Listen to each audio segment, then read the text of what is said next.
2004 నుంచి 14 వరకు ఉన్నటువంటి ఆనాటి కాంగ్రెస్ ప్రభుత్వ హయాంలో రాష్ట్ర వ్యాప్తంగా పెద్ద ఎత్తున డ్వాక్రా సంఘాలకు పెద్దపీట వేసి వడ్డీ లేని రుణాలు ఇచ్చి మీ అందరినీ కంటికి రెప్పలా కాపాడుకున్నటువంటి ఆనాటి కాంగ్రెస్ ప్రభుత్వంలో మొదలుపెట్టిన ఈ కార్యక్రమం రాష్ట్రం ఏర్పడిన తర్వాత దశాబ్ద కాలం మహిళల గురించి పూర్తిగా మర్చిపోయారు ఆనాటి టిఆర్ఎస్ ప్రభుత్వం. కనీసం మాట మాత్రమైనా ఎప్పుడైనా డ్వాక్రా సంఘాల గురించి ఇందిరా క్రాంతి పథకం గురించి మాట్లాడదామనంటే సమయం కూడా ఇచ్చేవాళ్ళు కాదు.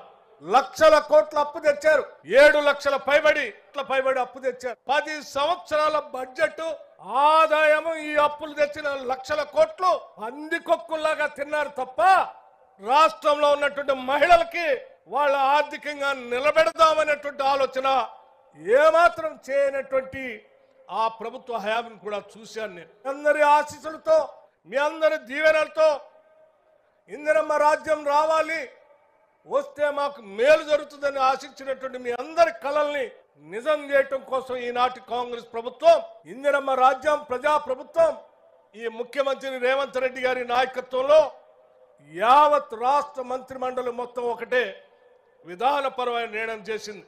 ఈ రాష్ట్రంలో సగం పైన జనాభా మహిళలు ఉన్నారు. వాళ్ళు ఆర్థికంగా నిలదొక్కునేటట్టు చేస్తేనే మనం న్యాయం చేసినటువంటి వాళ్ళు అవుతాం.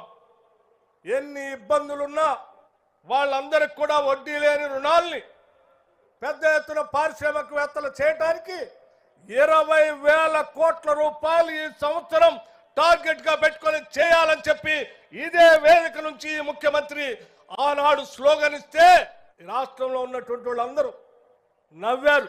ఇది సాధ్యమా అన్నారు. సంవత్సరానికి 20,000 కోట్లట వడ్డీ లేని రుణాలు ఈ కాంగ్రెస్ ప్రభుత్వం ఇస్తుందట. ఇక్కడ నుంచి పెద్ద స్లోగన్ ఇచ్చారు ఈ ముఖ్యమంత్రి, ఇది సాధ్యమా అని. ప్రతి వాళ్ళు ముఖ్యంగా టిఆర్ఎస్ పార్టీకి 10 ఏళ్లు పందికొక్కులాగా రాష్ట్ర ఖజానాని బొక్కినటువంటి వాళ్ళు నవ్వుతూ మాట్లాడారు. ఈరోజు ఆ నవ్వినటువంటి వాళ్ళందరికీ బుద్ధి చెప్పేటట్టుగా కేవలం 20,000 కోట్లు కాదు, 21,000 కోట్లు ఇప్పటికే ఈ రాష్ట్ర ప్రభుత్వం మహిళా సంఘాలకి వడ్డీ లేని రుణాల్ని దాటించి ఈరోజు రికార్డు చేసినటువంటి వాస్తవ విషయాన్ని ఈ సందర్భంగా ఇక్కడి నుంచే మీ దృష్టికి తీసుకొని వస్తా ఉన్నాను.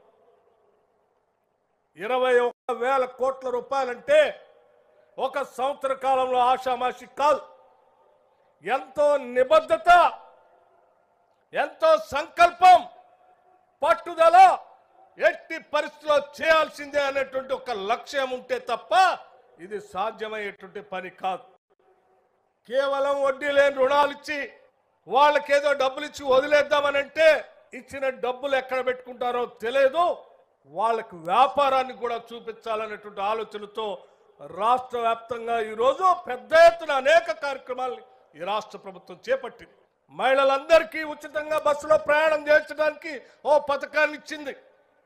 ఆ పథకం ఒక్కటే కాదు, వాళ్ళు తిరిగేటువంటి బస్సులు ఆర్టీసీ సంస్థకు చెందినటువంటి బస్సులు కూడా మీ ద్వారా కొనుగోలు చేపించి వాటిని అదే బస్సుల్ని ఆర్టీసీకి అద్దెకిచ్చి అక్కడి నుంచి మళ్ళీ రాబడి మీకు వచ్చేటట్టుగా చేసేటువంటి కార్యక్రమాన్ని కూడా ఒక ఎంఓ చేసి ఆర్టీసీకి దాదాపు బస్సులు 600 బస్సులను కొనిపించినటువంటి ఘనత బహుశా ఈ భారతదేశ చరిత్రలో ఎక్కడా కూడా లేదని చెప్పడానికి నాకు ఎటువంటి సందేహం లేదు. 600 బస్సులు గ్రామీణ ప్రాంతాల్లో రూపాయి పోగేసుకునేటువంటి మహిళలు ఈరోజు బస్సులకు యజమానులు అయ్యారు.